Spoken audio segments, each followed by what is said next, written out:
Goa governor గా బాధ్యతలు స్వీకరించిన సింహాచల దేవస్థానం అనువంశిక చైర్మన్ కేంద్ర మాజీ మంత్రి పూసపాటి అశోక్ గజపతి రాజుకు సింహాచలంలో శుక్రవారం విశేష స్వాగతం లభించింది. గవర్నర్ హోదాలో ఆయన రాకతో వైదికులు, ఉద్యోగులు, అధికారులు, అభిమానులు సంబరపడ్డారు. మేళతాళాలు, మంగళవాద్యాల హోరులో విశేష స్వాగతం పలికారు. ఎగ్జిక్యూటివ్ ఆఫీసర్ త్రినాథరావు, ప్రధానార్చకులు గొడవర్తి శ్రీనివాసాచార్యులు, సీతారామాచార్యులు పూర్ణకుంభంతో స్వాగతం పలికారు. స్థానాచార్యులు డాక్టర్ టిపి రాజగోపాల్, పూర్వ ప్రధానార్చకులు గొడవర్తి గోపాలకృష్ణమాచార్యులు ఆశీస్సులు అందించారు. పెద్ద సంఖ్యలో వైదికులు వేద ఆశీస్సులు అందించి పూలమాలలతో ముంచెత్తారు. రాష్ట్ర దేవాదాయ శాఖ ఉద్యోగుల సంఘ అధ్యక్షుడు డివిఎస్ రామరాజు, పలువురు అధికారులు శుభాకాంక్షలు తెలిపారు. అశోక్ గజపతి రాజుతో పాటు ఆయన కుమార్తె విజయనగరం ఎమ్మెల్యే పూసపాటి అదితి విజయలక్ష్మి విచ్చేశారు.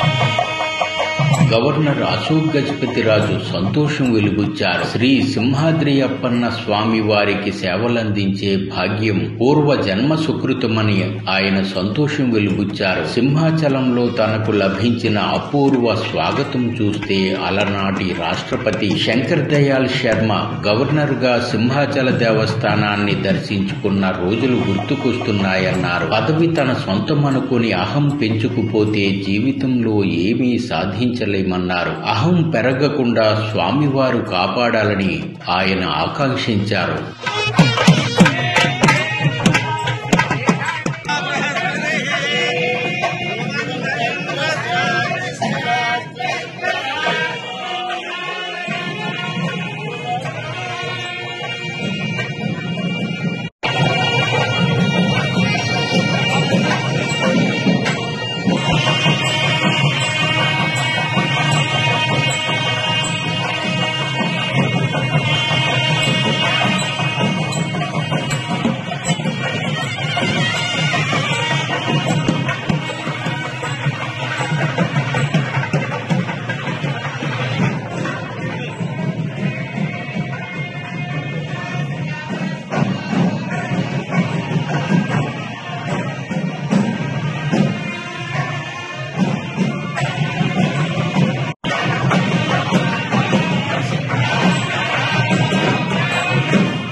तुलसीकरणोद्भवां पाण्ड्य विसुंदरार्गोदां वंदे श्रीरंगराय।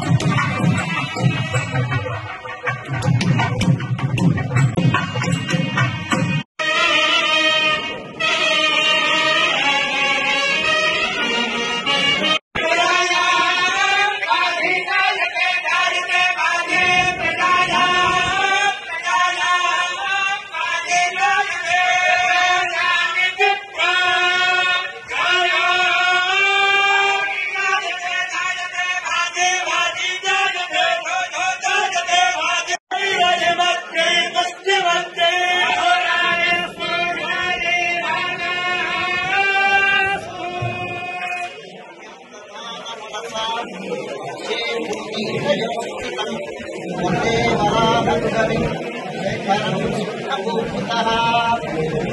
శ్రీ వరాహలక్ష్మి సమగ్రము శ్రీ గోమండలానికి అందరికీ అధిదైవం. మా రాజావారు ఈ ప్రాంతానికి అందరికీ మాకు దైవం. రాజావారికి వారికి ఔన్నత్యం అంటే మా అందరికీ ఔన్నత్యం లభించినటువంటి ఆ ప్రయోజనం మాది, ఆనందం మాది. అందుచేత సింహాద్రినాథుడు ఆ రాజావారిని భారత ప్రథమ పౌరుడుగా నిలబెట్టాలి, ఆ రకమైన స్థాయికి తీసుకురావాలి అని ఈ సందర్భంగా నేను స్వామిని ప్రార్థిస్తున్నాను. శతమానం భవతి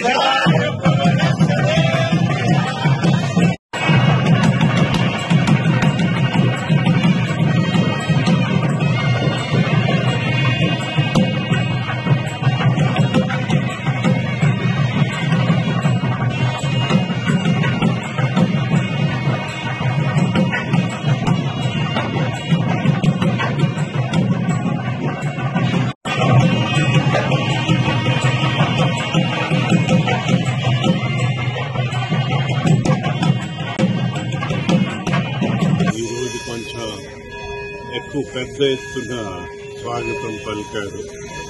మాకు శంకర్ దయాళ్ శర్మ గారు రాష్ట్రపతి గారు వచ్చేటప్పుడు, మనకి జైల్ సింగ్ గారు రాష్ట్రపతిగా వచ్చేటప్పుడు, అలాగే శంకర్ దయాళ్ శర్మ గారు అంతకుముందు గవర్నర్ గా కూడా వచ్చారు.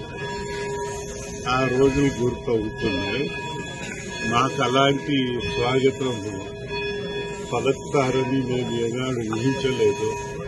పెద్దలందరికీ నా ధన్యవాదాలు తెలుపుకుంటూ, నాలో అహం పెరగకుండా ఎందుకైతే ఇవన్నీ స్వామి వాచన మన సొంతం అనుకుని మనం అహం పెంచకపోతే మనం జీవితంలో ఏది సాధించము. అహం పెరగకుండా ఆ స్వామి వారు మమ్మల్ని కాపాడతారు, మా కుటుంబాన్ని కాపాడతారని నేను అనుకుంటూ, మీ అందరూ కూడా ఇప్పుడు వచ్చి నేను జనరల్ గా రాజకీయం ఇక్కడ ఎప్పుడు మాట్లాడకూడదని ఒక పద్ధతి పెట్టుకున్నాను.